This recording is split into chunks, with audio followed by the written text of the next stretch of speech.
Hey everyone, huge news hitting the stock market today. StubHub, the massive online ticket seller that many of you probably use, is officially going public. After some serious delays, they're finally launching their stock market debut and are aiming for a total company value of around $9 billion. This is a massive step for them, especially since they're looking to raise up to $850 million in this initial offering. It's a move that's going to reshape how we think about the live events industry. So let's get into it. All right, so here are the core details you need to track. StubHub is planning to sell about 34 million shares of its Class A common stock. The expected price range for each of these shares is set between $22 and $25. This means if you're looking to grab some shares, you know the ballpark where they'll start trading. The company has applied to list these shares on the New York Stock Exchange, and you can easily find them under the very fitting stock symbol STUB. Leading this huge financial event are some of the biggest names on Wall Street, JP Morgan and Goldman Sachs. They're acting as the lead joint book running managers, which means they're orchestrating the entire offering, bringing in all those big institutional investors. They're backed by a whole crew of other major financial institutions too, signaling a lot of confidence in this deal. Now, let's talk about the big picture, the total company value. StubHub is currently targeting a valuation of up to $9 billion for its debut. This figure is what investors are looking at to understand the size and scale of the company as it enters the public market.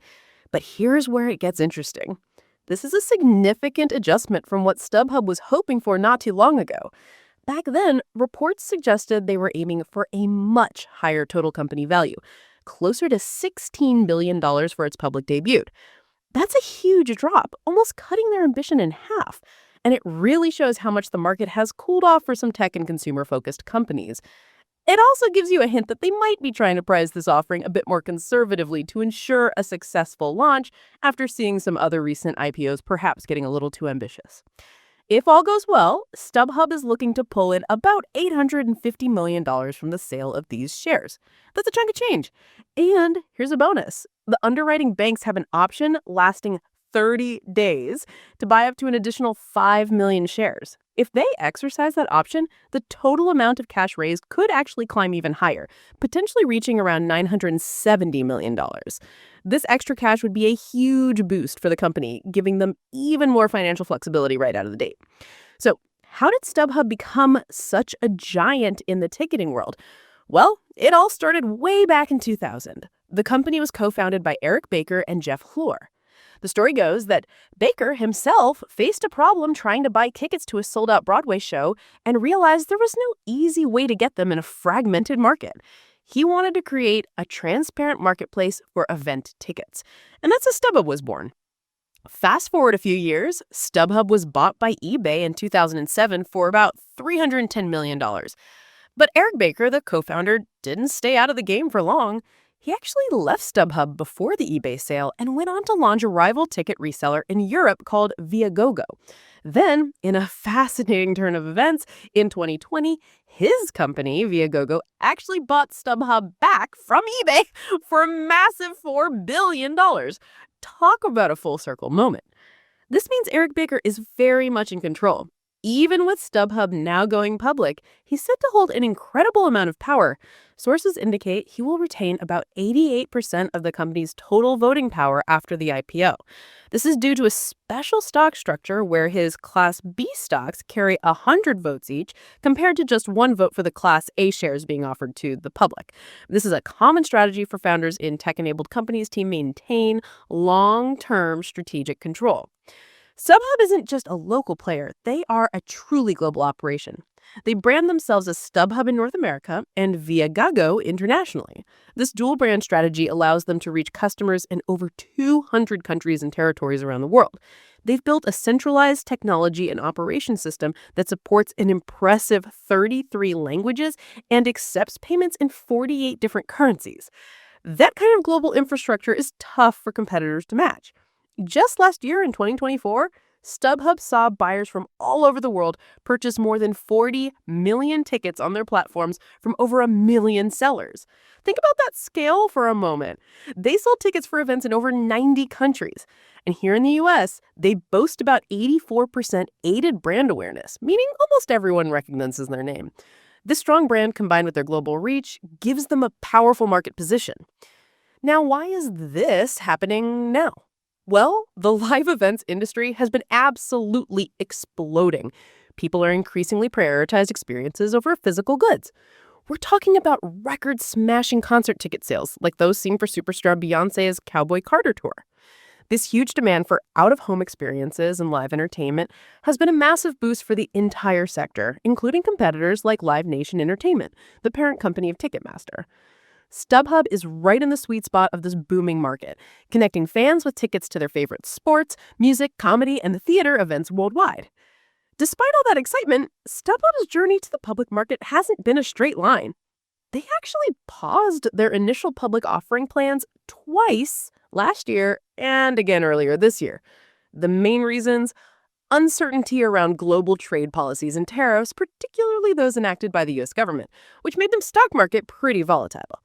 They even considered going public as far back as 2022 through a direct listing with a potential total company value that could have topped $13 billion. So this current IPO is really the culmination of a multi-year effort. Currently, the IPO market is in a much better place. We've seen a strong rebound with lots of buzz around tech and crypto companies making their debuts, like the fintech company Klarna and the crypto exchange Gemini, both expected to go public this week. StubHub's entrance is going to be a crucial test, a barometer, to see if this renewed investor appetite extends to consumer-focused businesses. These types of companies are often considered more sensitive to economic shifts, so their performance will tell us a lot about overall market confidence. Now for the financial details. In the first half of 2025, StubHub reported a net loss of about $110 million. That's a significant widening of losses, more than double the net loss they saw in the same period just a year ago. This happened even though the revenue did grow, reaching approximately $830 million, a modest increase of about 3% year over year. The company attributed some of this amplified loss to currency-related issues. While revenue is up, the growing losses could be a point of concern for potential investors. The competition in the ticketing industry is also incredibly tough. While Live Nation and Ticketmaster are certainly formidable rivals enjoying strong revenue, not all competitors are thriving. For example, another secondary ticketing platform, Vivid Seats, which went public a few years ago, has seen its stock plummet by about 83% from its peak. And other players like SeatGeek have reportedly faced layoffs. So StubHub is stepping into a crowded and challenging arena, which could affect its growth potential. The fact that StubHub is now targeting a total company value of around $9 billion, a significant step down from the $16 billion they were hoping for last year, underscores the shifting landscape of tech valuations. This recalibration reflects a more cautious market sentiment, where high interest rates and inflation have tempered investor enthusiasm. Some analysts even suggest that a $9 billion valuation, which is roughly 9 times their 2024 sales, might still be considered a rich valuation compared to similar companies. This could lead some value-oriented investors to be hesitant. However, going public will provide StubHub with a crucial injection of cash. The proceeds from the IPO, potentially up to $850 million, will be used to pay down a substantial amount of debt, including a $2.4 billion term loan. This will free up capital for future growth and potential acquisitions, helping them strengthen their competitive edge. They're also innovating by trying to integrate primary and secondary ticketing, as seen with their recent agreement with Major League Baseball, allowing fans to access original tickets directly through StubHub. StubHub is banking on a long-term trend. Consumers increasingly prefer experiences over material possessions. They believe this fundamental shift will continue to drive strong demand for live events. They're also investing heavily in technology to prevent fraud and enhance the user experience, aiming to differentiate themselves in a crowded market.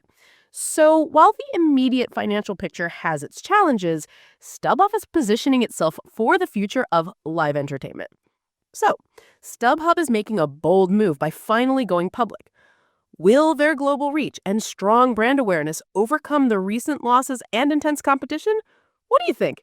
Is StubHub a smart bet for investors, or will the market prove too tough? Let me know your thoughts in the comments below. And if you found this update helpful or interesting, please do me a huge favor. Like this video, subscribe to the channel, and hit that notification bell so you don't miss any of our future market breakdowns and hot stock analysis. Thanks so much for watching, and I'll catch you in the next